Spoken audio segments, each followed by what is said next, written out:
Okay, so complete streets, I definitely see it as an environmental issue, but just to frame it a little bit in case you think, hey, it's not really an environmental issue. So as you probably know, transportation in Ontario is the biggest sector for greenhouse gas emissions, and Transportation Energy Use Canada and Emissions Canada is one of the, among the OECD, one of the countries with the highest emissions and energy use.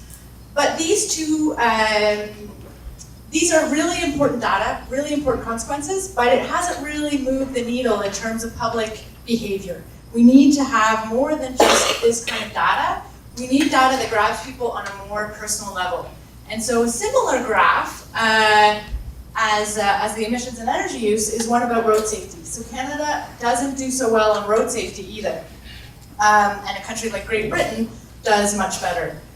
And one of the big differences between top graph and bottom graph is that this one, all this data is also a million stories. There's a lot of stories in all those road injuries and fatalities. Whereas there's less stories in terms of the newspaper and things like that can happen. And listeners remember stories and they forget the data. And so that's how Complete Streets is a really useful tool to a framework for broadening environmental issues and making people change their behaviors. So we'll just go through a little bit about some stories. So much amazing stuff happening. Just in 2013 was a watershed year for Complete Streets in Hamilton, but we still need a Complete Streets policy. A Complete Streets policy is needed because urban streets are a scarce and valuable resource. How they are designed and managed represents an allocation of public resources that should balance various objectives. And these objectives, you'll notice, don't actually include environmental considerations. Those are not in the objectives, although Complete Streets gets us towards environmental goals to a better and healthier environment. And there's kind of a reason for that, and we'll get to it in a minute. So, and Complete Streets policies have been adopted in 600 US jurisdictions and about 4 places in Canada. So we need to get on this bandwagon.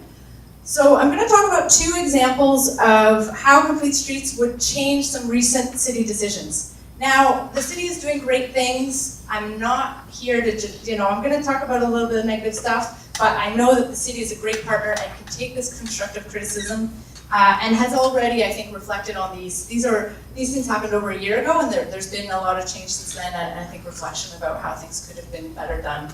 So one example, this was a complaint from a resident about a pedestrian activated light that had been installed at John and Augusta.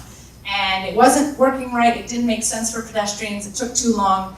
And the response from the city was, nah, sorry, we can't do anything. And the number 2 reason was, we have to minimize the impact on the environment and the emissions of stock vehicles. So basically this means that concerns about pollution created by cars were used to continue the justification, to justify the continued prioritization of cars. This criteria is not compatible with Complete Streets policy. We wouldn't talk about the local emissions because then it would just promote, okay, no, we want the cars to go faster and never stop because if not, we're going to have some emissions. Sometimes creating a complete street may lead to slightly higher emissions at a stoplight or pedestrian crossing, but in the long run, it's going to reduce car use because our city is going to be built for people and not for cars. Another example is Governor's Road. St. Joseph's Villa is right there on this side, bus stops, lots of apartment buildings on the other side. And there was a request in 2010 from families of St. Joseph Villa to add a pedestrian crossing. As you can see, quite a difficult street to cross. In 2012, there was 632 signature petition was brought to the city, and the city said, well, there's not enough data to show, we counted the pedestrians and there's really not enough. And by the way, it's about 1 kilometer to go to the next light and come back up the hill. So, but the city said not enough people were crossing, and well, we're going to be redoing the road in 2017, so we'll fix it then. And so again, the current dominance of cars was used to justify improving our environment, not improving our environment or the safety for other users. So the difference a complete streets policy would make is threefold. One is that when you're applying complete streets policy, you have to include projections about, okay, if the environment was safer, would there be more cyclists here? Would there be more pedestrians? And not just look at the current status quo. And second of all, safety improvements, a complete streets policy says safety improvements should be made routinely and not just when a road is reconstructed, so that it can be integrated into street maintenance and repair activities. And then thirdly, if there are exceptions that have to be made, because the use doesn't justify the cost, then the exceptions have to be publicly documented and approved at a high level, so that there's more accountability for these kinds of decisions.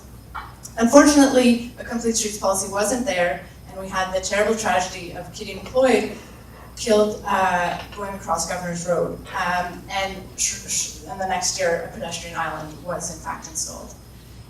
And her death was, I think, really a watershed as well. I think it really did change a lot of people's views about these issues. It brought, especially there had been the petition, and there's a bunch of other things about her death. That she lived across the street, she was visiting her brother, she did it all the time, and it was really a terrible tragedy. And we knew who she was. So many of the other deaths, we don't know who they are, and again, the stories are so important. There's just one more. This weekend was killed in circumstances the police won't exactly explain, so there seems to be some other issues there, but that was at Upper James and on Highway 6 near Upper James. And so that's the stories. But data is super important too. We are going to be releasing, and I'm just going to give you the super short highlights, a report on including some complete streets data, and I'm going to, if you want, there's printed presentations if you want at this corner and that corner, and also the draft complete streets policy that we've given to the city are available there if you want it. And so the equity angle is also super important when it comes to complete streets, because it's about fairness, and that really motivates people, as opposed to altruism, which is more closely tied to the environment. And so, for instance, in 2013, 80% of the pedestrians killed in 2013 were seniors, as compared to about 36% has been the average for Ontario. We know that complete streets is an equity issue. Groups such as visible minorities, female lone parents, Aboriginals use transit 22 to 78% more than the average commuter, and walk and cycle 17 to 67% more.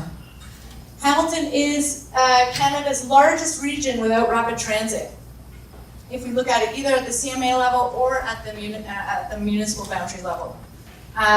If Hamilton wants to continue, it wants to reach its target for a 566-kilometer bike network that it's included in its cycling master plan, it would need to about double the amount of bike lanes installed every year.